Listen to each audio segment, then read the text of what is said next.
The Dallas Mavericks win the NBA draft lottery, followed by the Spurs, 76ers, and the Hornets.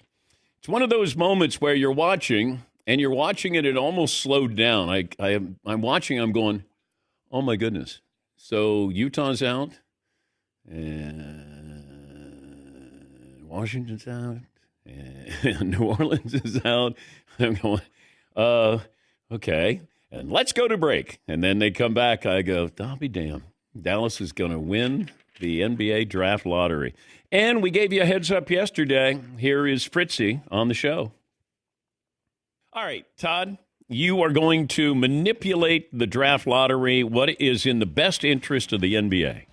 My initial thought was from Durham to Charlotte that Cooper stays in North Carolina and the Hornets get the pick, but I'm actually going to go with the Mavericks after the fans got blindsided by that Luka deal. I'd like to see Flag go to the Dallas Mavericks. All right. Okay, you kind of picked two there, but you did, I guess, finally focus on the Dallas Mavericks. So I'm going to give you credit. In fact, I text that to the Danettes. I said, Fritzy got it right-ish, and Dallas gets their man. But, there's going to be people who say conspiracy theory or why would you, do something, go out of your way to help the Dallas Mavericks. As our good buddy Vincent Goodwill says, I've watched the lottery, picked up the ping pong balls myself to see how they're weighed, etc. Not only is draft rigging in that way really hard to do, it's also a federal crime.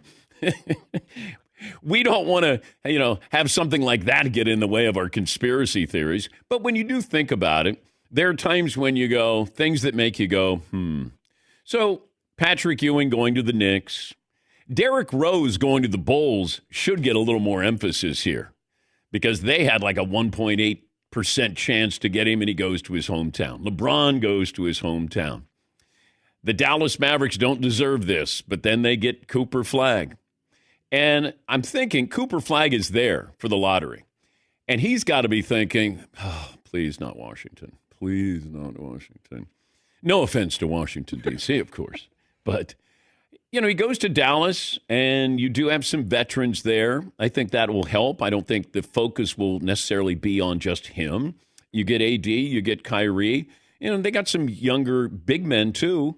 And I think he might be able to ease in a little bit better with a place like Dallas as opposed to Utah, where he'd be singled out, and certainly with Washington, D.C. But the Mavericks win the lottery and let the conspiracy theories resume. Yes, Paul. They were immediate yesterday, whether online or just walking into people outside my house. People are like, oh, this is classic NBA. They convinced the Mavericks to quietly trade Luka to the Lakers and do him a solid on the back end. And, I mean, these were grown men walking up to me. I know. Yes, Eden. The conspiracy theories were so prevalent that we actually did it on our show yesterday with that clip you just said. If we were to manipulate the draft, where would we put them? That's how far ahead everybody was on. So let's see how they rigged this. Yeah. And I didn't even think, but I saw some of the threads that said, I see what the NBA did. The Mavericks did the Lakers a solid, gave them their future with Luka. Well, we got to do something nice for them. We're going to give them Cooper Flag.